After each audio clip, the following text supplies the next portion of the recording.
Gopinagar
Bhāgavatam,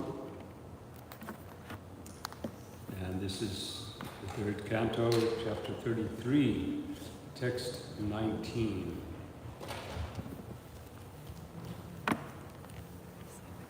How's that working? How's the sound? Sound seems okay.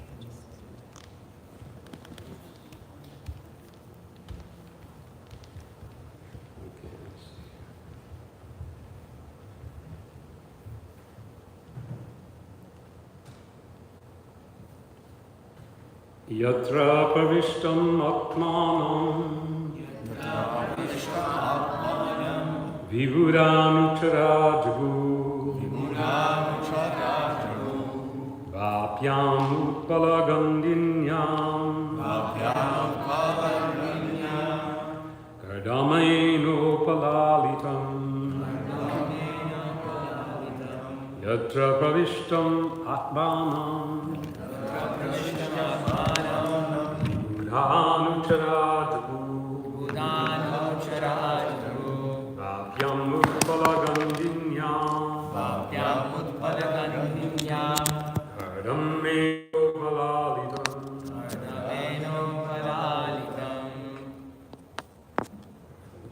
Yatra pravishtam atmanam Vibhud anuchara jagu Vāpyam utpalagandinyam Kardameno palalitam Yatra pravishtamatmanam Vibhudanuchara jagu Vāpyam utpalagandinyam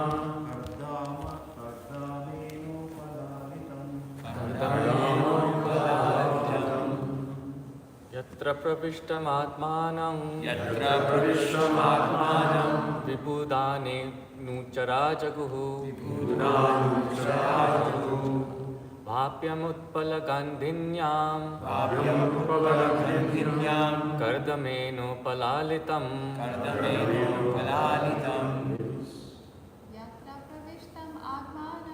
Yatra pravishtam atmanam vibhudanucharaditu vapyam utpalakandinyam kartamenu balalitam.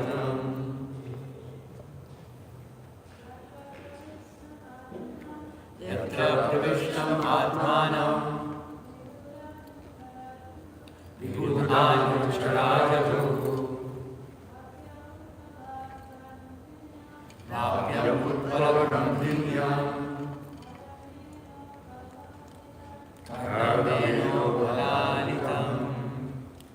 Yatra, where, Pravishtam, entered, Atmanam, unto her, Vibhuda Anuttara, the associates of the denizens of heaven,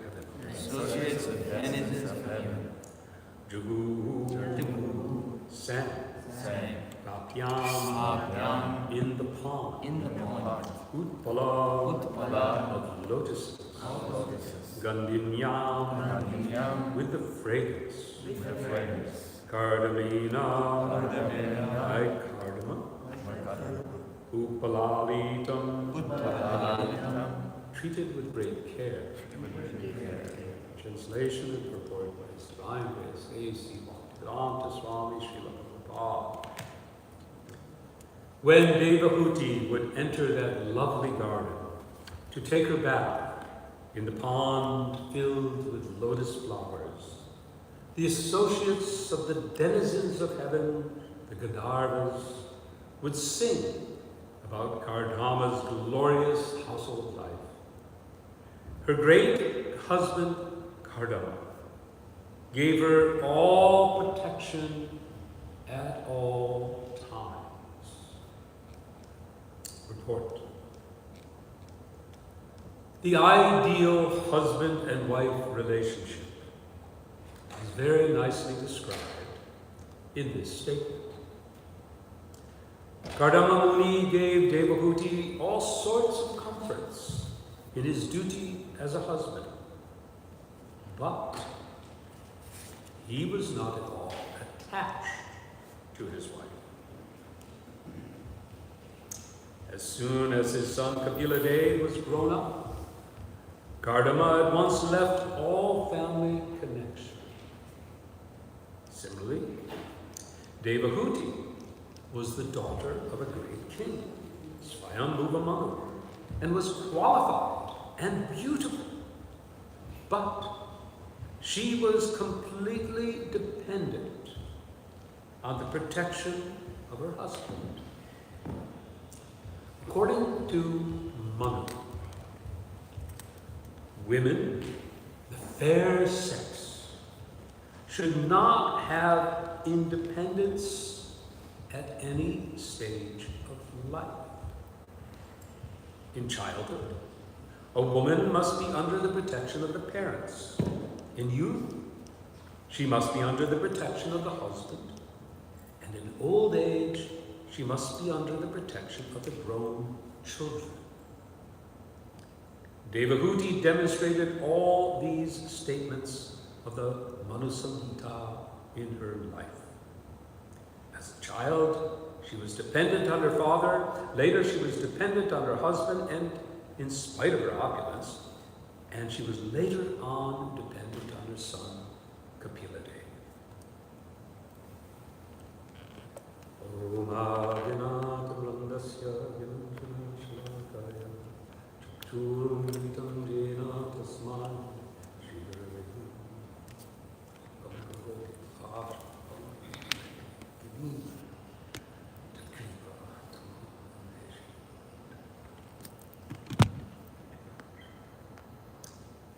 Hare Krishna.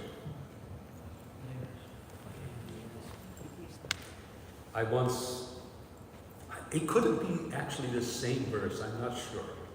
But I was in Vrindavan and asked to give Bhāgavatam class.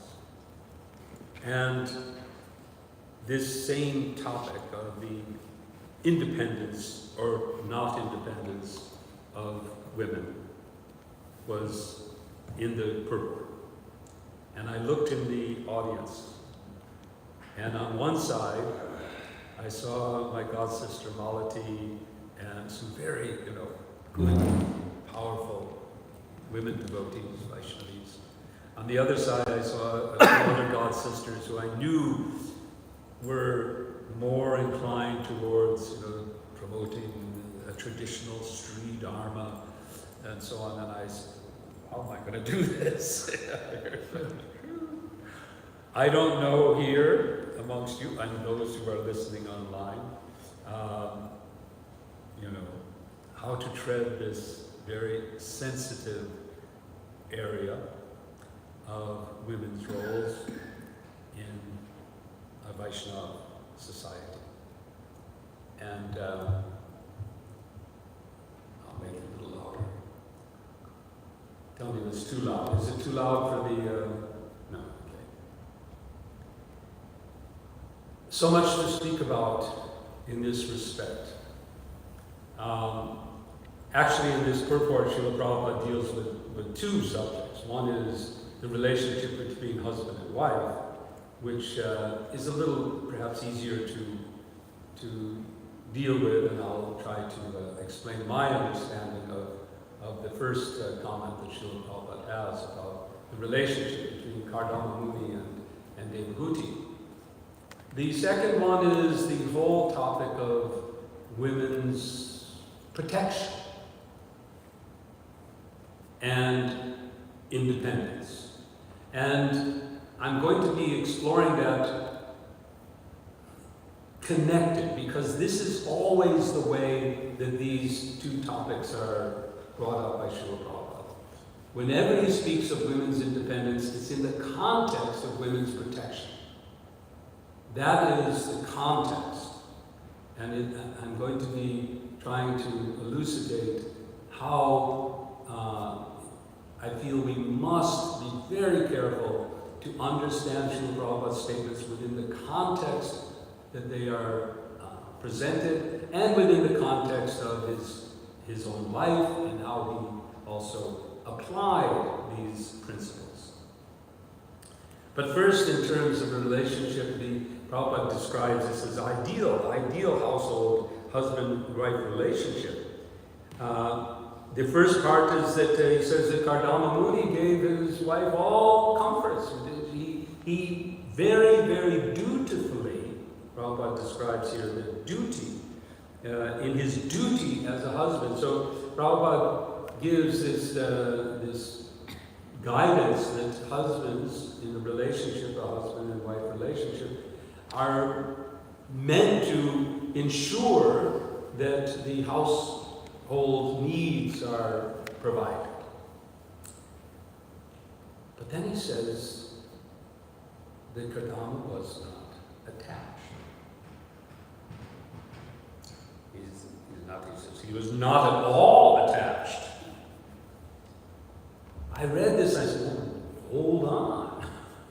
What kind of ideal household life is that, where the husband is, providing everything, but has no attachment? I was thinking, well, wait a minute here. Is there no affection in this relationship? And I began to think that there's really two different things here. Attachment and affection. One can have affection without attachment.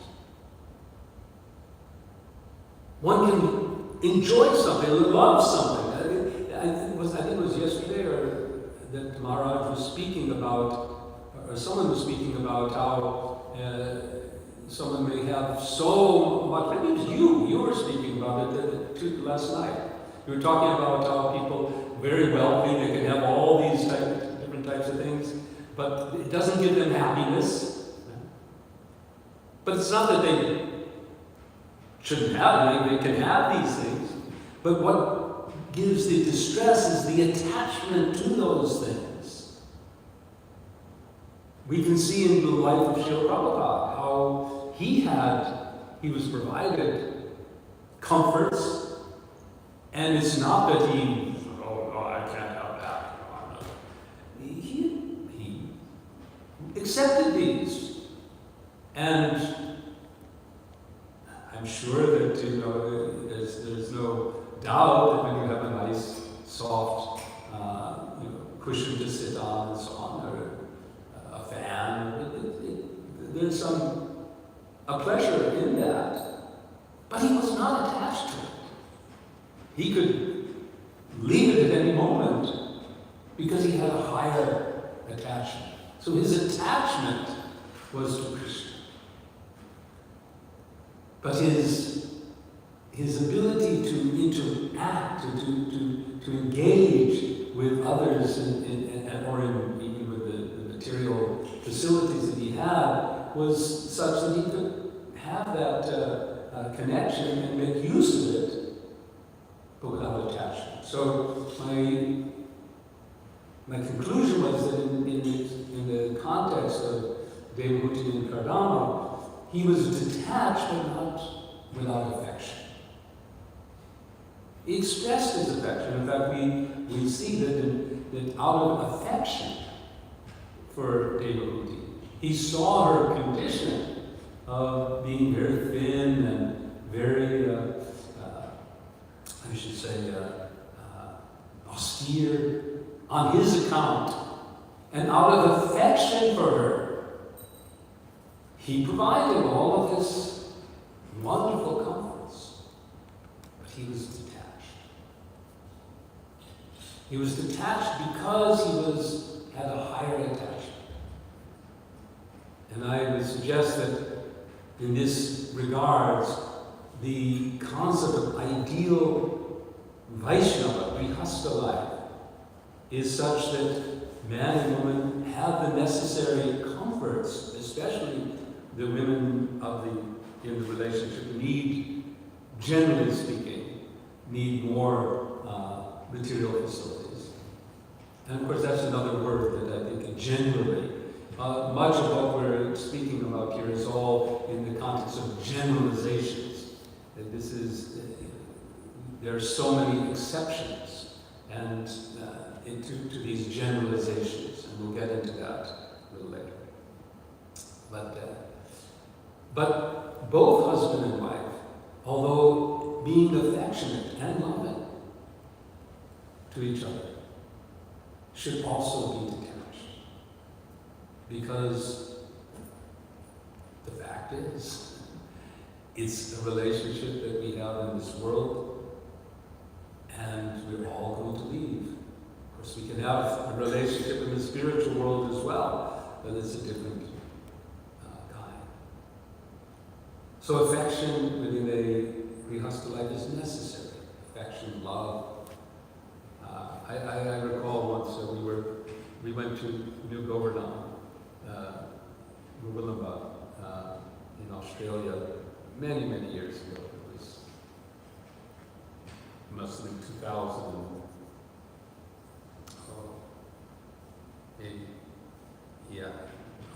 Early 1990s or something. And I recall going to, there was like an Ishtagosti, and Tamal Krishna Maharaj was there. And he was speaking to primarily a Grihastha devotional community.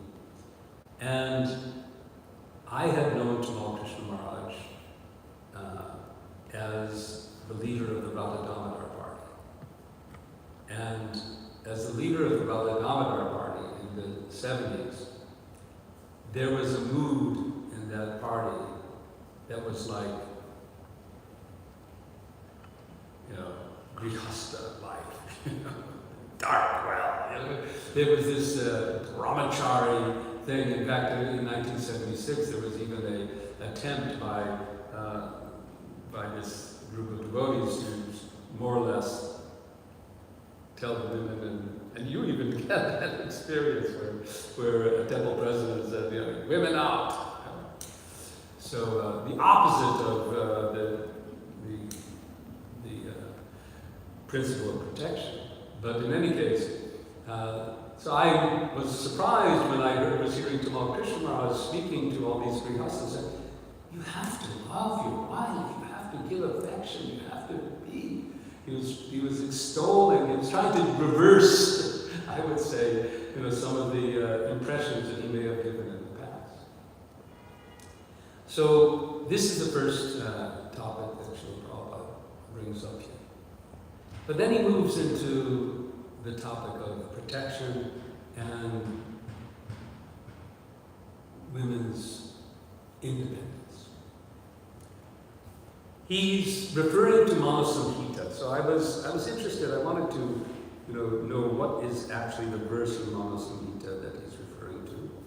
Let's see if I can find it. I did look it up. Yes. So the passage goes like this. Don't ask me where it is, but this is the full. Pita rakshati kumare, Bharta rakshati drovane, putras tu stavire tasmat, na stri svatantriyam akrati. So this is the full statement of Manasamhita. So there's two parts to this, as you can see. The first part is Pita rakshati. So rakshati, we know that rakshama, protecting rakshati. One of the symptoms of a surrendered soul, we were just discussing last night. Rakshiti vishvasha.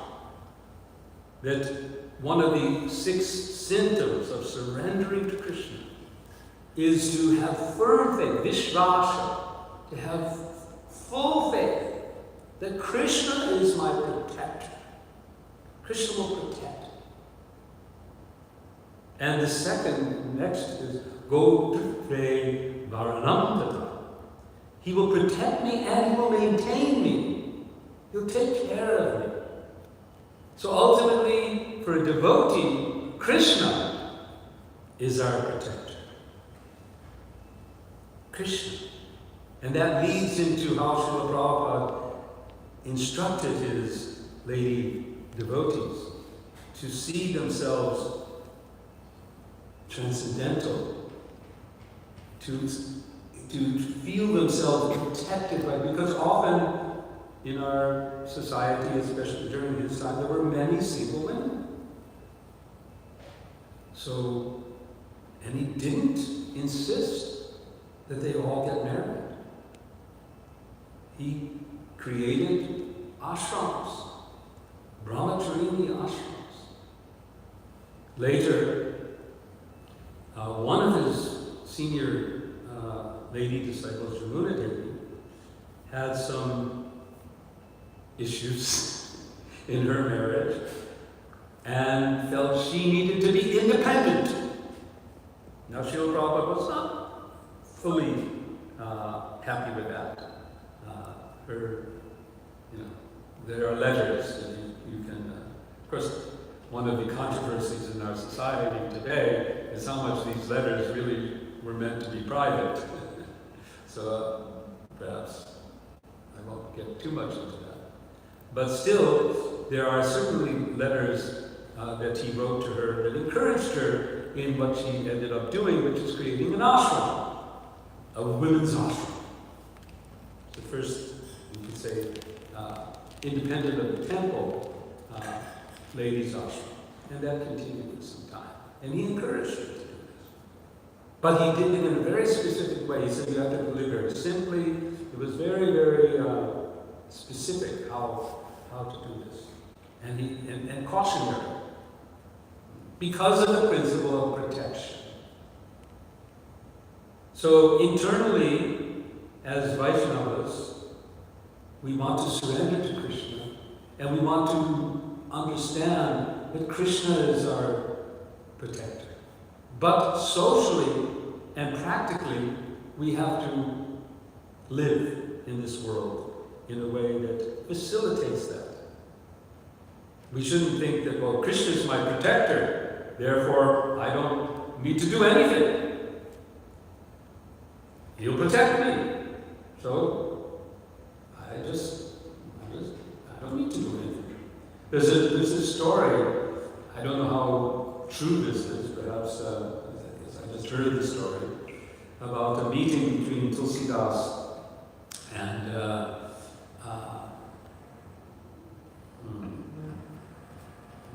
was it Surdas or it was I'm not sure. Bilvamangal, yeah, I think it was Bilvamangal or Surdas. But it may be one of those, contemporary, those devotees in Vrindavan who we hear about, pure devotees. And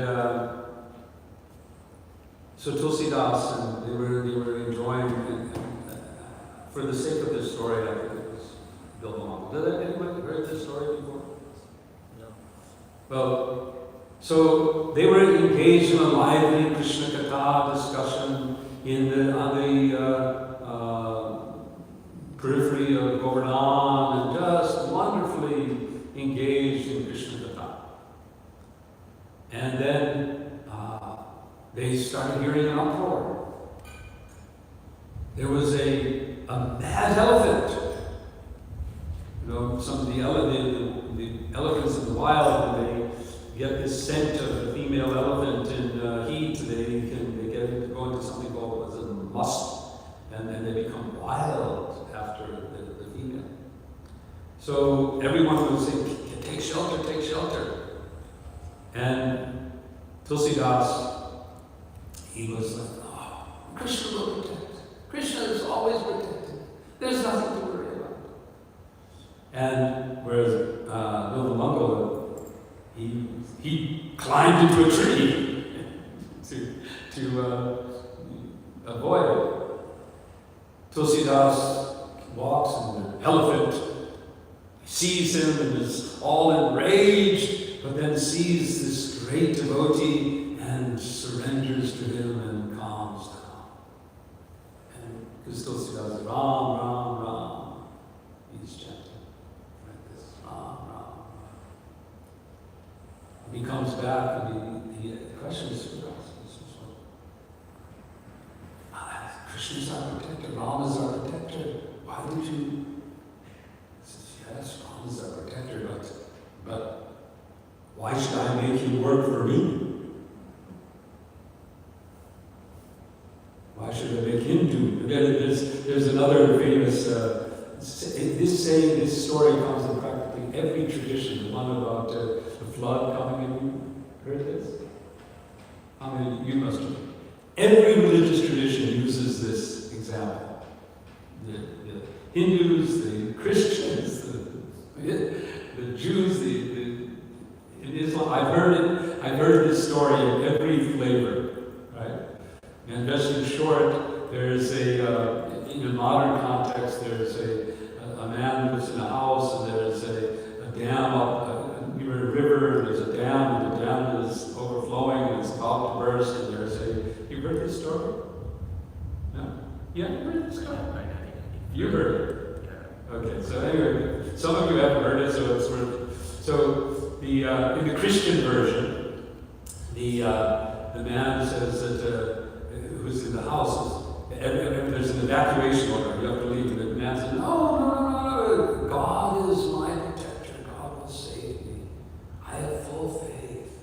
I don't need to go. And so he stays, and the water comes, and so it's now flooding his house, and a boat comes by, come, get out here, the flood's going to come. And it's, no, God is my protector, God will save me, God will take care of me.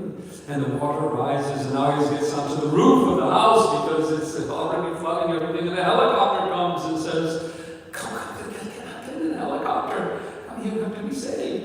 And it's, no, God will save me. I have no fear. I have always faith in God. God is my protector. He will save me in every case. And then the water rises and blah, blah, blah, blah, blah, blah, blah. And in the Christian version, he arrives at the pearly gates, so to speak, and is confronted. He said, what happened? I have full faith in you, God, and you didn't protect me. And God tells him, first, I sent a notice, then I sent a boat, then I sent a helicopter. So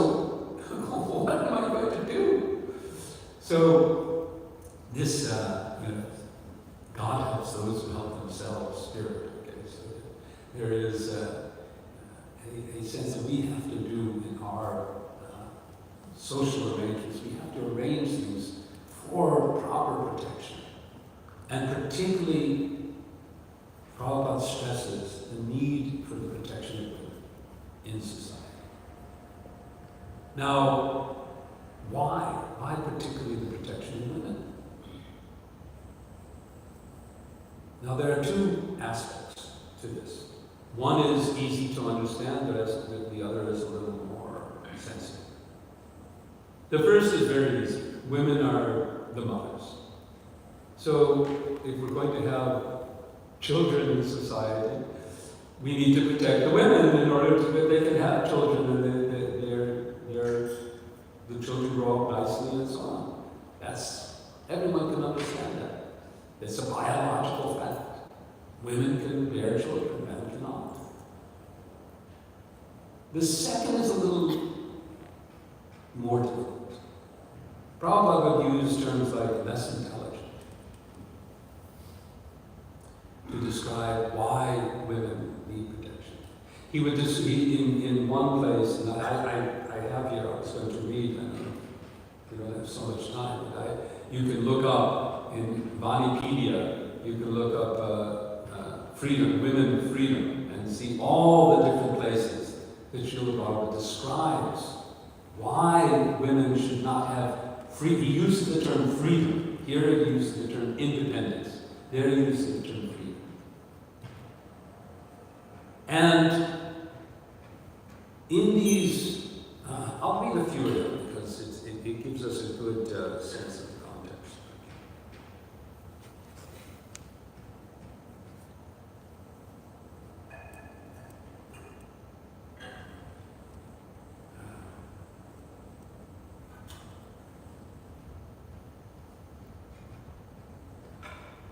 So, because women are easily seduced, the Manu-Samhita enjoins that they should not be given freedom. A woman must always be protected either by her father, by her husband, or by her elderly son. That's one quote. Next one. If women are given freedom to mingle with men like equals, which they now claim to be, they cannot keep their propriety. Next one. In the modern society, they have given women freedom. That I have already explained. In the name of freedom of women, they are being exploited.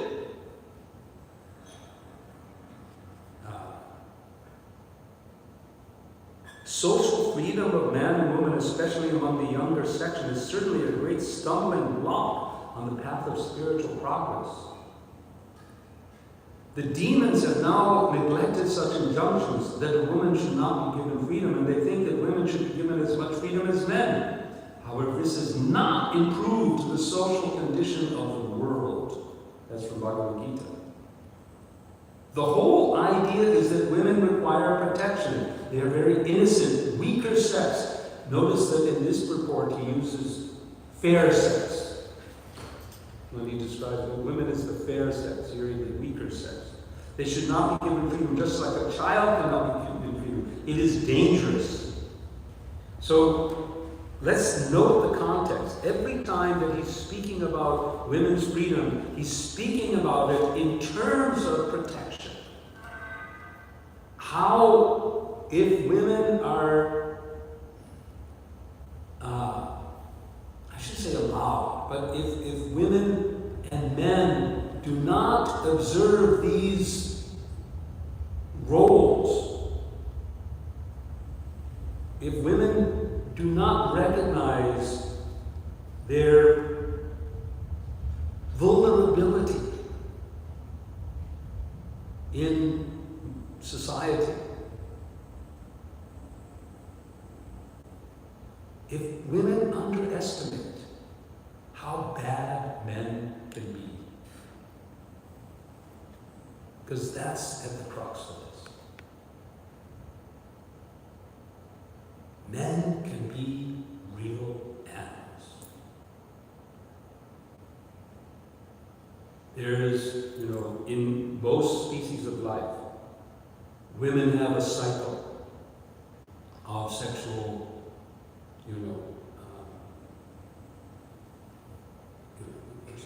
fertility.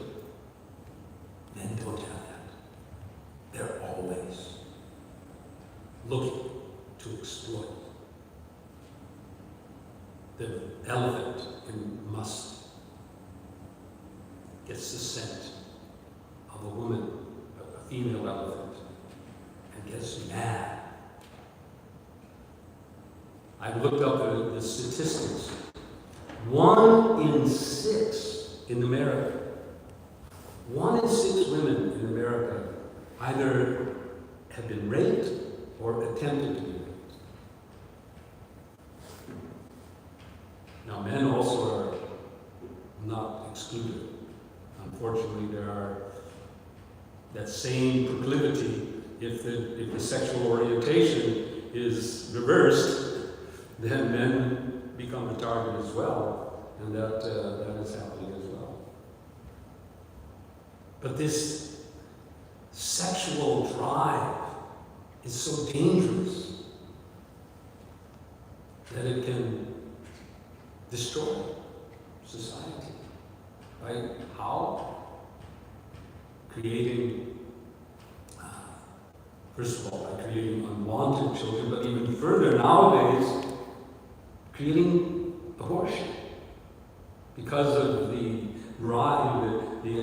solution that women are going towards, well, I can't change the man, and I want this freedom, I want to be able to, but, so at least I can get the child aborted.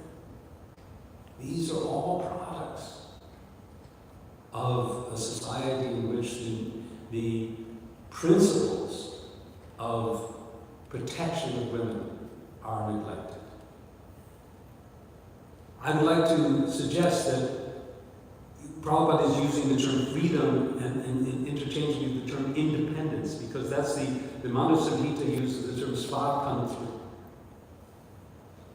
I was reading a commentary, not here Vedanta, yes, he was trying to, he was not a devotee, but he was exploring this, and I like what he said. He said that there's another way to interpret this. Svatantra. You can interpret it as being, without freedom, not without svatantra, with swaraj, is the independence and so on. Without independence, but you can also interpret it not being left to their own devices, not being uncared for. Dependence can be positive or negative. If you can feel that I have, like in surrender, in our principles of surrender, we say, Go Katre Haranantata. We feel ourselves dependent on Krishna. And this is the basis of surrendering to Krishna. It's not, like we were talking about surrender, it's not that it's a defeat. To surrender to Krishna doesn't mean, well, now I'm defeated, I have no hope. It is true, I have no hope to succeed, to be happy in this world independently. I must be dependent. But it's a positive dependence. So similarly, in a proper Vedic society, then women's dependence on men is a foundation for their protection and for the protection of society against the evilness that men can be overwhelmed with without these constraints. Bhāgavatam has so many stories of the demoniac kings who captured the 16,000 princesses that Krishna accepted. They were all the victims of a demoniac man. So that's my suggestion, that we try to place Prabhupada's emphasis on women's protection and independence, his comments about independence and freedom in those terms, as well as his comments about intelligence. because the intelligence factor is another element of this equation. On the one hand, and it's interesting that when Prabhupada speaks of this, I was just reading one of our god sisters, Vishaka Devi. She's written a couple of nice essays. What a woman is to do. What's a woman to do is the title, part 1 and part 2. And in the second one, she analyzes one situation where we have Draupadi and the instance of Ashwatthama and Draupadi. So in the first case, we have Ashwatthama, who's committed a heinous act and killed the sleeping children of Draupadi. Draupadi has every right to be incensed and to want his head. But she, and Prabhupada speaks it, out of her womanly sentiment, out of her softness of heart, she asks him to be spared. Now, in the first case, when Prabhupada mentions this, it seems that he's speaking of this as if it's a material limitation, that, women in general, as a support for this principle that women are like children, they're like boys, they are a small child, they have to be protected because they can be exploited, or they're simple, etc., etc. And that can be equated with sort of a less intelligence because they don't figure things out, the intelligent thing to do is to just kill the guy, or whatever. But no, they're sentimental. But then he goes on in the next, in the same purport of the same discussion of Draupadi, to praise this quality as the quality of a Vaishnava. How a Vaishnava has this soft-heartedness. The same thing is there with Arjuna. Arjuna in the Bhagavad Gita is first of all chastised by Krishna for being sentimental, and Prabhupada also talks about his weakness of heart, etc. But then later he says this is because he's a Vaishnava. So these qualities that a woman naturally may have in the context of mundane society may be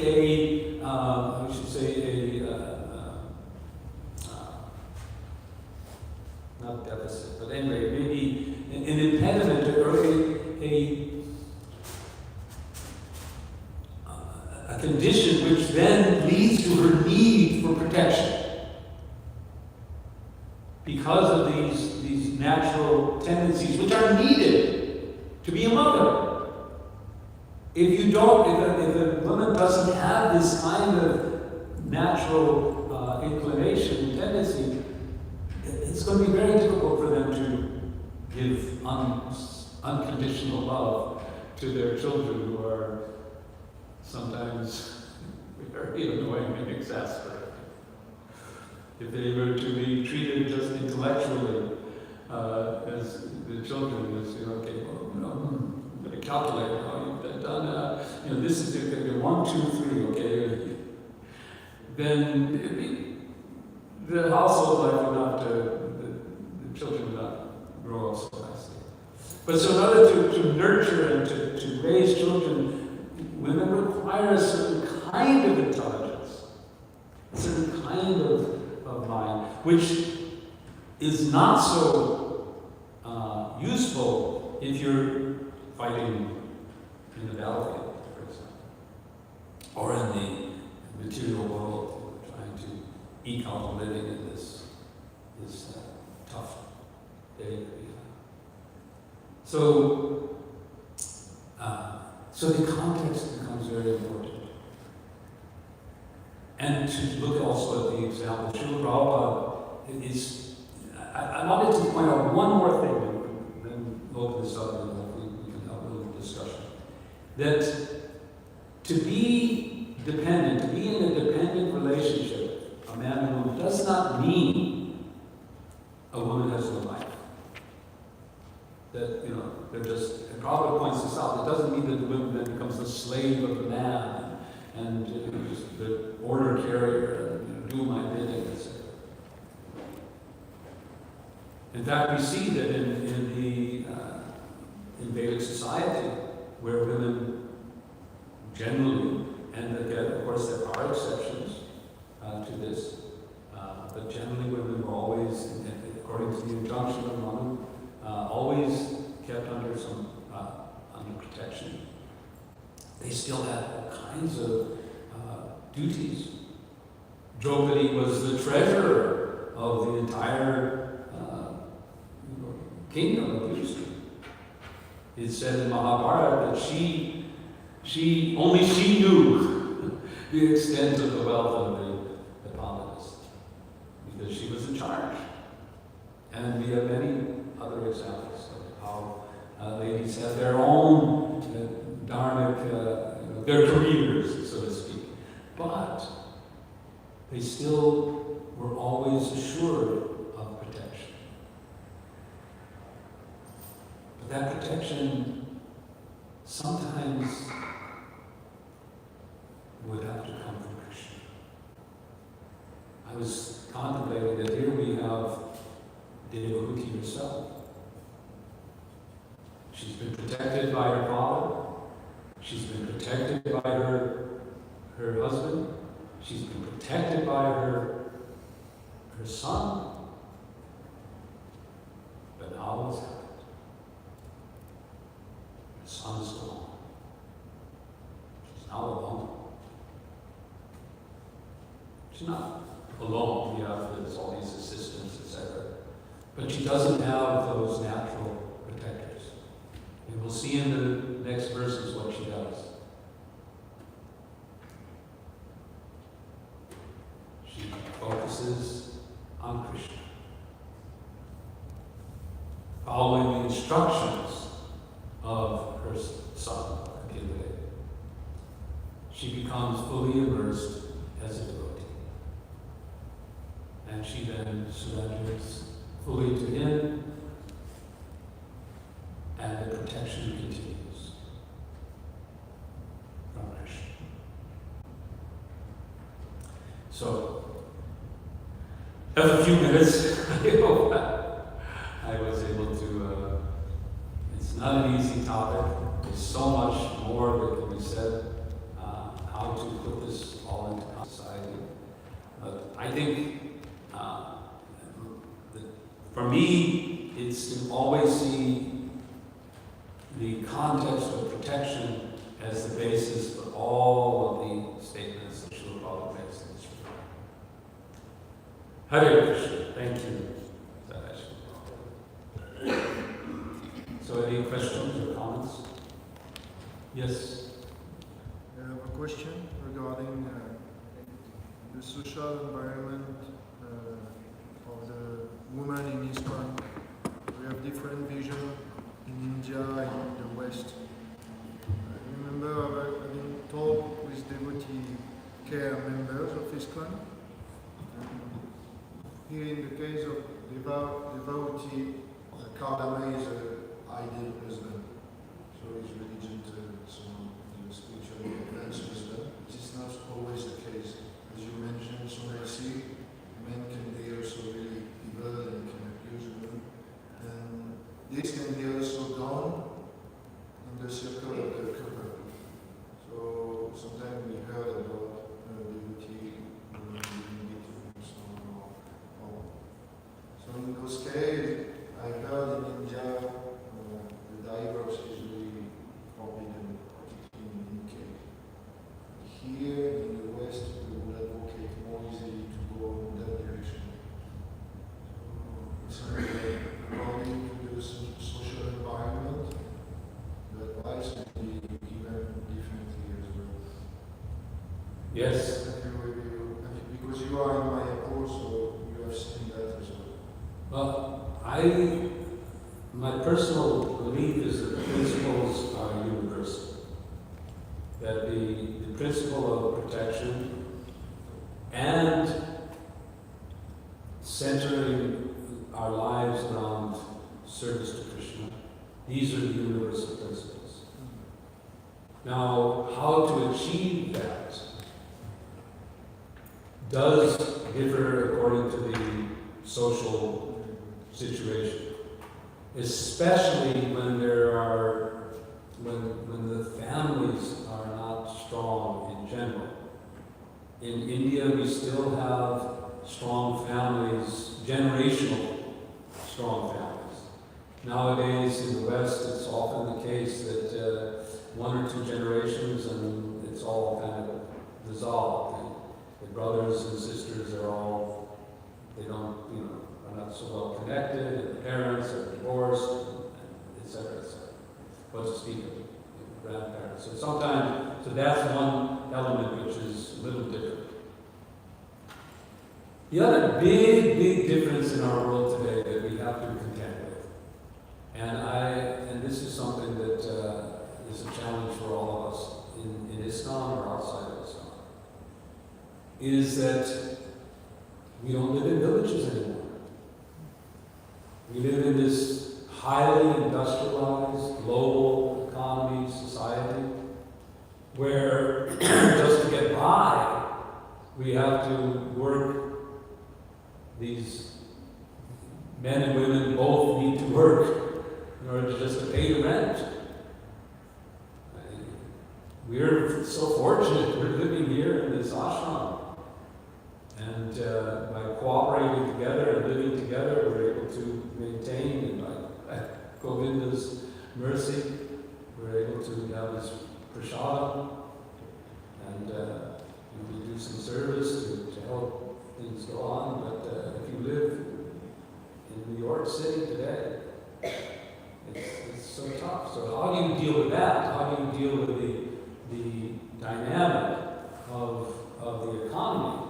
Then you have the other dynamic that the natural outlets for women's talents in a traditional society are also no longer there. So women look for how to fulfill their needs and to use their talents in the same context as men. And that also produces a huge challenge. So yeah, there are many, but I would say India has had some differences, but it's changing. India is becoming just like America. So we have to deal with this. We have to figure this out. How can we support the most Krishna conscious arrangement for the devotees, and to teach then by their example to the rest of the world. I don't know if that answers the question at all, but that's my thought. Yes. Hare Krishna. Thank you for the class. You were mentioning about ladies' ashram and how it was quite innovative for Srila Prabhupada to start something like this. And this was an idea given by Srimad Saraswati and then I found the lecture with Srila Saraswati. I'd like to just put it up into the evidence, this little excerpt. This is in 1925. Srila Saraswati was speaking this in a lecture at Bhāgavatam.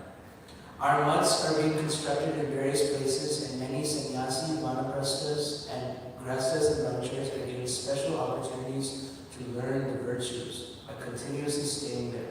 But since long, we are also trying to provide opportunities of Hari Bhajan to the women devotees. Though it is not necessary for the women getting the opportunities and advantages of Hari Bhajan staying at home to stay in separate places, but often we hear of the problems they face in Hari Bhajan due to the company of immoral family members and people.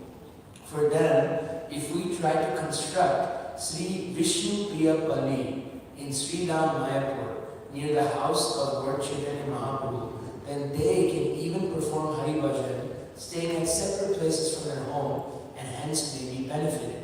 They are the associates of Sri Vishnu Priya Devi. Thereby, staying at the home of Lord Chaitanya Mahaprabhu, they should serve Mahaprabhu under the allegiance of Vishnu Priya Devi. The close association of other men and immoral people should be avoided.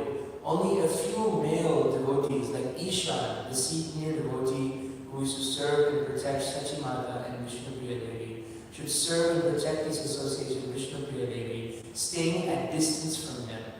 Women devotees should not engage in internal quarrels and should stay there for Hari Bhajan, should read the scriptures and related books every day, should engage themselves in spiritual discussion and discourses, and leaving all sorts of prating, they should follow and preach the ideals of Shuddha Bhakti in association with pure devotees. Hence, the construction of such an ideal Vishnu Priya Pali is strongly essential for them to stay there, to perform Hari Bhajan, renouncing the worldly luxuries, to honor Prasadam, to lead lives like ideal sadhus, to chant the Mahamantra always, to take care of and protect the materials required for the service of Mahaprabhu, and to spend their lives by serving Mahaprabhu in every possible way.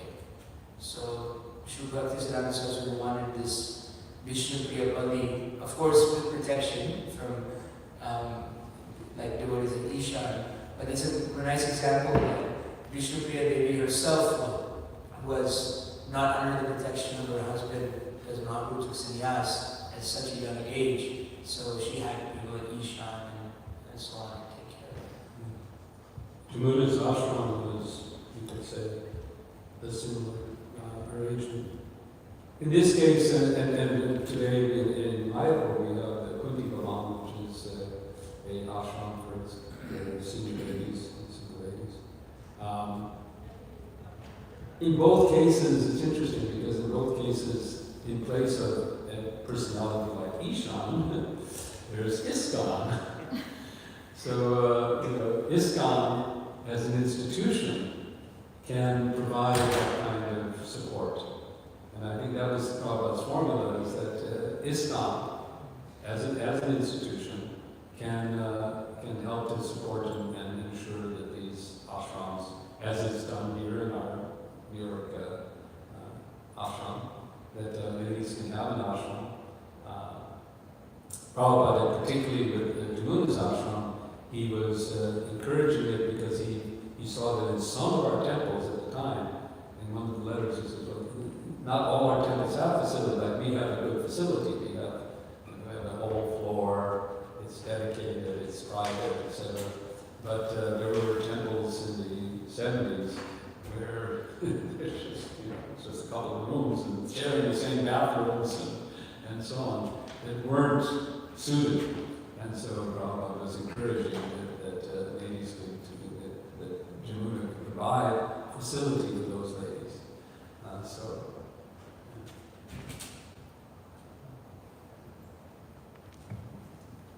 Yes.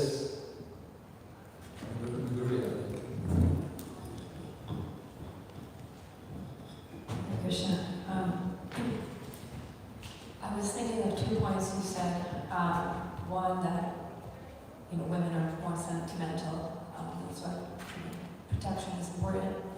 And then another point you were making, one of the comments to one of the answers you were answering, how a lot of times in modern society, women also, in order to support themselves, have to take on certain roles.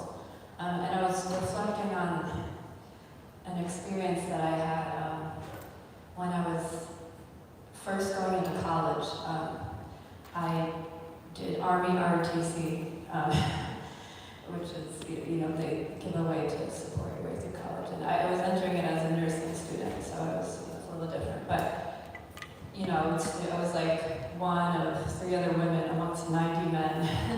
And so it was an interesting dynamic. But we would go on these field training exercises, and one of the exercises we did was, they would do like paintball, and that would be, basically training for Battle. Yeah, battle. And here I am, just like, and I'm so unsuited for this, that's why I was a nursing student, not to actually be in battle or anything, but anyways,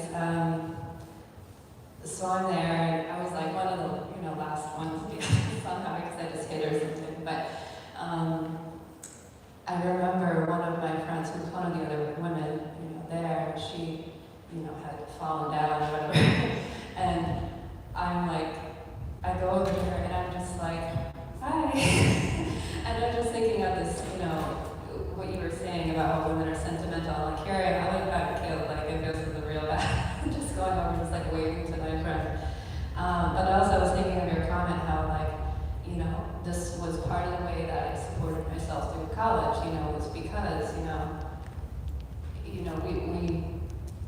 just in modern society, we don't necessarily have the means so often, So, anyways, I'm just thinking of that particular experience and just how true both of those statements are, where women are more sentimental and need protection, but also that, in modern society, that sometimes we do have to find ways to support ourselves too, if we're not in a particular situation that's conducive for that.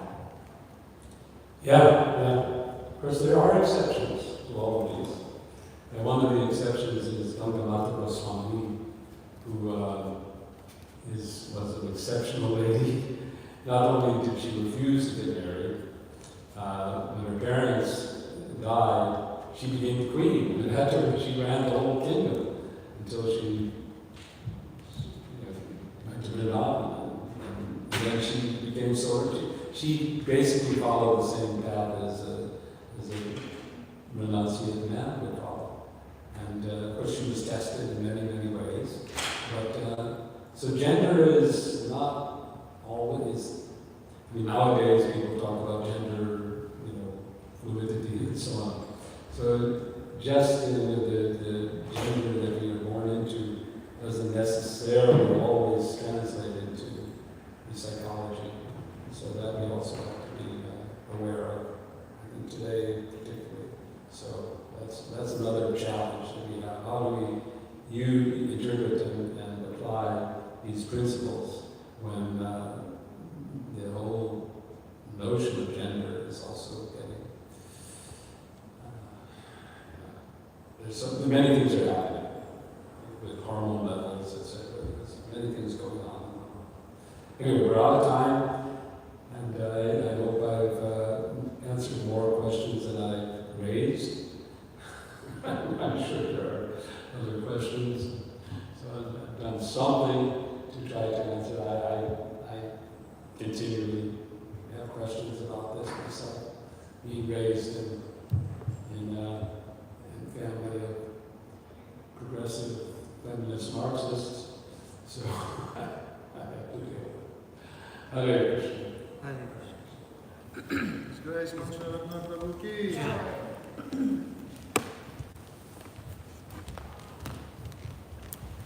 Very, very sensitive topic. Yes.